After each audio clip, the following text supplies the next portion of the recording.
کو اور دوسرے کو خدا کی طرف سے کئی ایسے فرشتے ہیں جو انسانوں کے لیے خوراک لے کر آتے ہیں. کچھ فرشتوں کا کام ہے انسانوں کو خوراک دینا. آپ کو پتا ہے حضرت ایلیا کو 2 دفعہ فرشتوں نے کھانا دیا. خداوند یسوع مسیح نے جب 40 دن کا پھاکا کاٹا اس کے بعد فرشتے اس کے لیے کیا لے کر آئے؟ روٹی لے کر آئے. اور ہمیں یہ بھی پتا چلتا ہے کہ فرشتے جو ہیں یہ خوشخبری کا پیغام لے کر آتے ہیں. جب سمسون پیدا ہونے والے تھے تو فرشتوں نے آ کر کیا کیا ہے؟ اس کی ماں کو خوشخبری دی.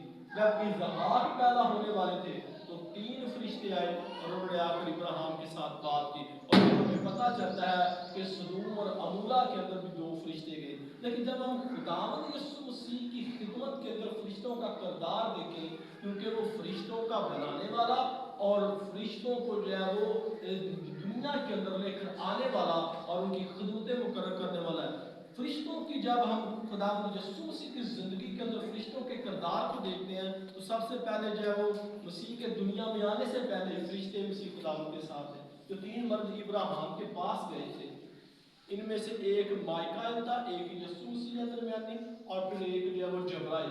جب بھی 3 فرشتے زمین پر اترے ان کے لیے لفظ بولا جائے گا خداوند ہے تو خداوند اپنی جلالی فوج کے ساتھ نیچے آتا ہے. اور پھر مسیح خداوند کی خوشخبری دیتے وقت کنہوں نے خوشخبری دی تھی؟ انسانوں کو. جوانوں کو کس نے خوشخبری دی تھی؟ فرشتوں نے. اور پھر ہمیں یہ بھی پتا چلتا ہے کہ مقدسہ مریم کے پاس خوشخبری دینے کے لیے کون ہے آیا؟ فرشتے. مسیح کے ساتھ فرشتے, مسیح کی خوشخبری دیتے وقت فرشتے, اور جب یسوع نے فاقہ کیا تو فرشتوں نے یسوع کو خوراک لا کر دی. اور پھر جب یسوع باغے کا سمنی کے اندر ہے تو وہاں پر لکھا ہے کہ فرشتہ آ کر انہیں کیا کرتا ہے؟ تکبیر دیتا. اور پھر بائبل میں ہمیں پتا چلتا ہے کہ جب خداوند یسوع مسیح جی اٹھے ہیں تو اس وقت بھی کون ہے؟ فرشتے بتا رہے ہیں. اور پھر ہم یہ بھی دیکھتے ہیں کہ یسوع مسیح جب بادلوں پر آئیں گے تو اس کے ساتھ کیا ہوں گے؟ لاکھوں قدوسی ہوں گے. اس وقت بھی ان کے ساتھ کیا ہے؟ فرشتے. اور جب یسوع مسیح تخت پر بیٹھیں گے عدالت کرنے کے لیے تو مکاشفہ کی کتاب میں لکھا ہے کہ وہ اپنے فرشتوں کو بھیجے گا اور دنیا کی ساری قوموں کو کیا ہے؟ اکٹھا کرے گا. اب یہاں پر جب یسوع مسیح جی اٹھا ہے تو فرشتہ اس بات کی گواہی دے رہا ہے کہ وہ جو مصلوب ہوا تھا اور تو سے کہتا تم کس کو ڈھونڈتے ہو؟ یسوع کو جو مصلوب ہوا. وہ مصلوب کیوں ہوا؟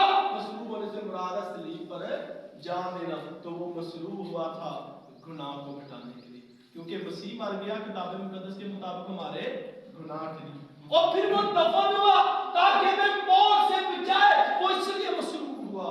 اور پھر وہ پتال میں گیا, زمین کے نیچے کے علاقہ میں گیا تاکہ وہ روحیں جو قید ہے ابلیس کی قید میں سے. مسیح نے جب یہ نعرہ لگایا کہ دیکھ میں مر گیا تھا عبدالباد زندہ, موت اور عالم روح کی کنجیاں میرے پاس ہیں. اب مسیح پہلے یہ کنجیاں جو ہے وہ شیطان کے پاس تھی اور یہ جو مر جاتے تھے میں نے آپ کو پہلے سکھایا ہے کہ وہ زمین کے نیچے جاتے.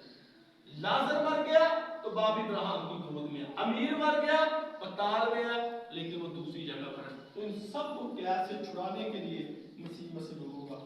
اور چوتھی چیز مسیح مصلوب ہوا ہے شیطان کو کچلنے کے, کیونکہ خدا باپ نے کہا تھا کہ وہ اس کی سری کو کچل دے گا اور وہ اس کی ایڑی پر کاٹے گا. تو مسیح مصلوب ہوا ہے یاد رکھے گا انسان کی رہائی کے لیے. کیوں کیسے پتا چلتا ہے فرشتوں کو؟ کیونکہ فرشتے جو ہیں مسیح کے خادم ہیں. فرشتے جو ہیں وہ مسیح کی خدمت کرنے والے ہیں اور ان کو پتا ہے جب وہ مسیح کی پیدائش کی خوشخبری دینے کے لیے دنیا میں مسیح کی خوشخبری کو دے رہے تھے. اور وہ بتاتے ہیں کہ آج داؤد کے شہر میں تمہارے لیے ایک منجی پیدا ہوا ہے. یعنی پتا تھا کہ وہ کون ہے دنیا کے اندر؟ منجی ہے. اور یوسف کو فرشتہ نے بتایا کہ اس کے بیٹا وقت اس کا نام یسوع رکھنا کیونکہ وہی اپنے لوگوں کو ان کے گناہوں سے نجات. فرشتوں کو پتا ہے کہ یسوع مصلوب ہوا ہے نجات کے لیے. تو یہ خاص بات ہے فرشتوں کی خدمت سے. ہمیں انسان اس کے شگرد سارے ڈر چکے ہیں, کمروں میں چھپے ہوئے ہیں, ہر کوئی کمروں میں چھپا ہے. لیکن فرشتے آ کر پہلے انہوں نے مسیح کے پیدا ہونے کی خوشخبری دی کہ چھوڑو اپنی بھیڑوں کو, چھوڑو ہر چیز کو چھوڑو, وہاں پر جاؤ وہ چرنی میں پڑا ہے, یہ تمہارے لیے نشانی ہے. آج وہ عورتوں کو یہ خوشخبری دے رہا ہے کہ تم یسوع کو ڈھونڈ رہی ہو جو مصلوب ہوا ہے.